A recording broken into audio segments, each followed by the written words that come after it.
Okay, so you can give us your name and what your role or responsibility was in this production. Hi, so my name's Cody Kehmeier, and I was Gherardo in Gianni Schicchi. Okay, and where are you in your education? I am a sophomore. And what's your major? Music education. Okay, great, yeah. And who's your fantastic voice teacher? Dr. Brown. Can you say that again? I didn't quite hear that. No, that's fine. So Cody, let's start.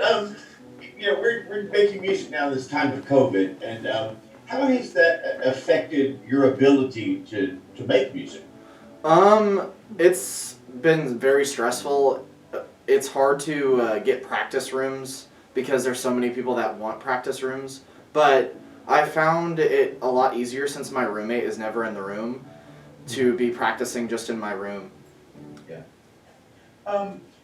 How do you think your experience in this time is going to change the way you approach making music for the rest of your life? Do you think it'll have an influence? Probably. I honestly think it's going to have a huge influence because it during this time of COVID, it's definitely changed my perspective of how to create music because we have to wear masks while we sing.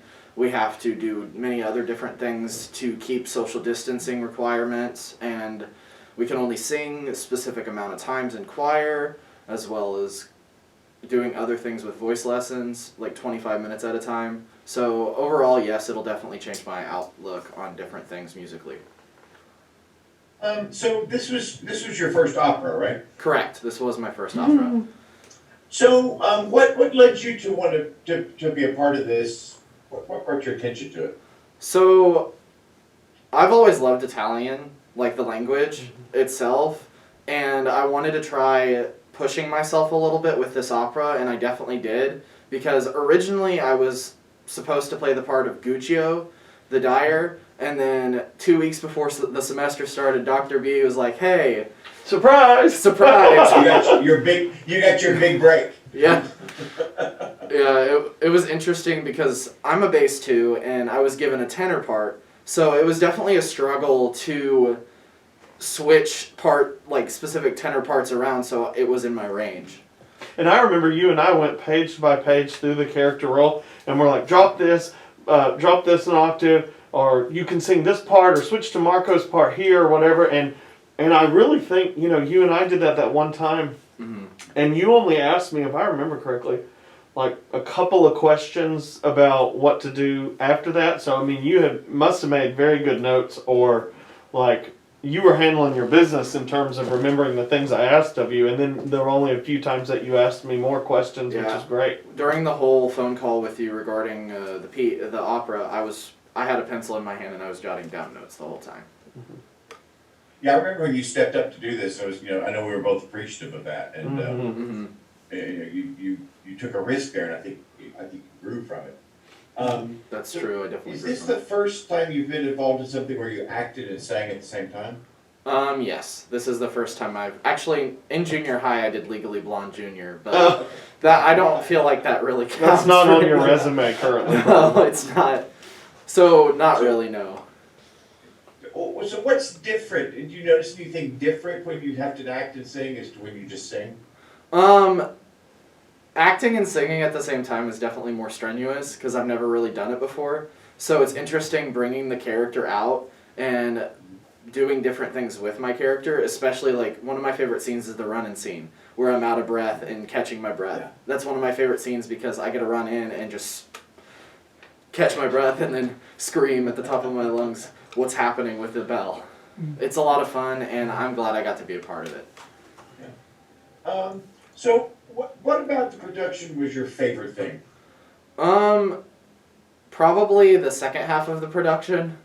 Putting all of the music and the acting together was probably my favorite part, because recording and doing all the music was really stressful for not only me, but probably the rest of the cast, including Dr. Brown. But overall, I think the second half of the production was probably my favorite.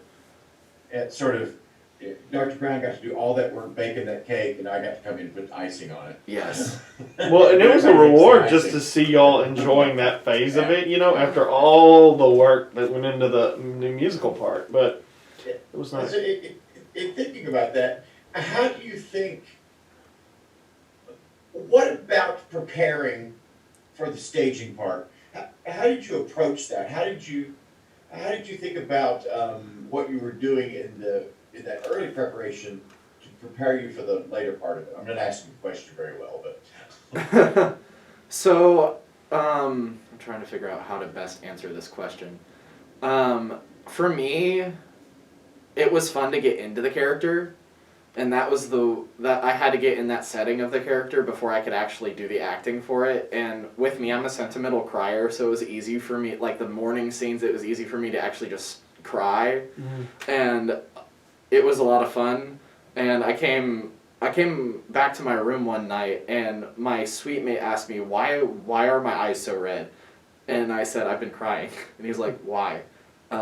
Acting. It was actually really funny, but overall, it was a lot of fun getting into that character. What about the production did you not like? What was your least favorite part? That's a good question. Probably hammering out the vocals as much as we did. I wish we could have gone a little bit faster with that, but at the same time, we had so much going on. Oh yeah. How is your approach to collaboration with other musicians? How has that been affected by the project we just did? So, overall, I really enjoyed working with everybody in the cast, especially the guys, because it was fun to combine our voice parts and do different combinations with that were in the opera, as well as stacking voice parts with each character. It was fun to see the character grow with each other character, and I really enjoyed that. If you could go back 8 months to when the pandemic was just starting, is there anything you'd tell yourself? Spend more time on the higher parts of the opera, because that's where I struggled the most. And another thing where I struggled the most was definitely getting that clear diction. And right now I'm working on that in voice lessons, and I'm trying my hardest to get that down. I think that's what I would say to myself 8 months ago, is focus on diction. Yeah. It's interesting because I know we heard your conductor say that repeatedly. Yes. Yeah. To everyone, in fact. Yeah. Yeah. What would you have liked to have seen happen in this production that we weren't able to do?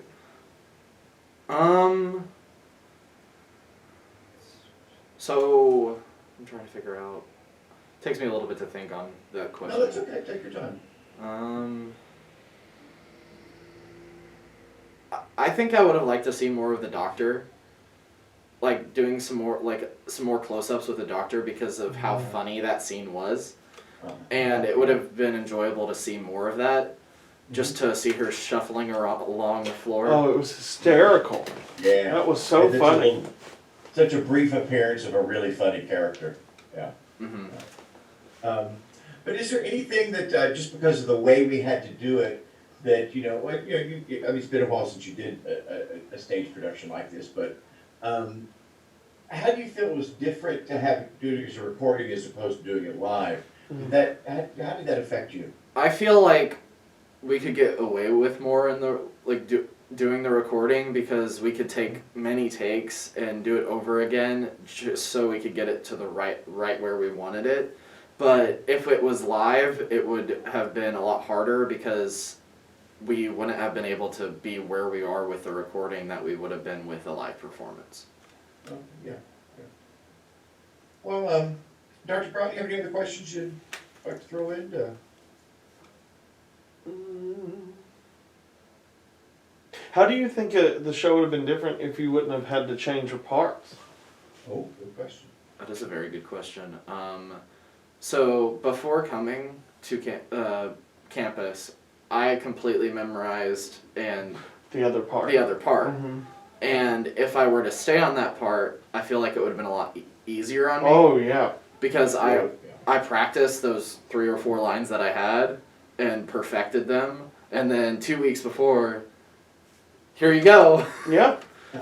And I think that is preparing me more for the real world, because stuff like that can happen, and it probably will happen. Oh no, it will. Yeah. And I'm very thankful for that, because that really pushed me probably more than I thought I would be pushed with this opera, and I'm very thankful for that. Yeah. And you rose to the occasion, Great you know, job. Yeah, very much so. in terms of I mean, the thing is, what's interesting is you came in as prepared as some people who knew that they were going to have a part way earlier, you know. And so I appreciate that for sure. But I think you're absolutely right. Like, you know, going into music ed, you will not know. Like, I remember saying to an upper level admin when I was teaching in a nameless public school that I shall not name, but they was, I don't know what chaos I'm walking into each day when I walk into the building. Mm-hmm. And that's very true. And I think you have to figure out how to strategize, how to problem solve without somebody holding your hand. Mm-hmm. And all these things that you got a good taste of in this opera, That's which is different than voice lessons. I feel like in voice lessons we have a lot more time to sort of get in the weeds and fix some little errors here and there, where with opera it's kind of like there is no hand holding at all. Mm-hmm. So it really will. I mean, I think that's cool that you've made that connection to, you know, what will come in teaching and everything. Because I feel like teaching is chaotic in general. Mm-hmm. So, actually, that was one of the main reasons why I wanted to do the opera, because I knew it was probably going to push me and it would prepare me for my future job or career. Mm-hmm. And I may not be a performance major or going down that path, but it's definitely going to prepare me for my job probably. Mm-hmm. Because there were so many aspects of it, technologically wise, as well as staging wise and other things that I may be doing at a school. And I got that experience from the stage side. Yeah. Well, and you know, you'll go into an interview for a job, right? Mm-hmm.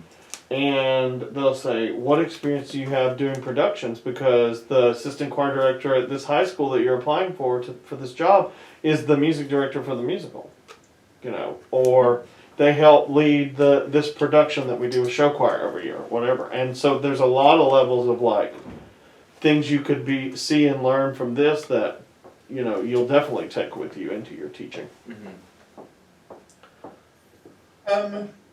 I think those are the questions I have.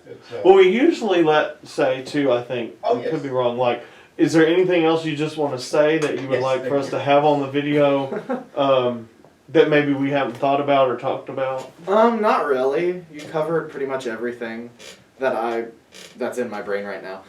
Yeah. But overall, it was a really great experience. I'm glad I got to do it. It definitely pushed me, and I'm excited to carry this with me in a future job or career. And I'm excited to continue working forward in different aspects of my music education career. Yeah. Awesome, man.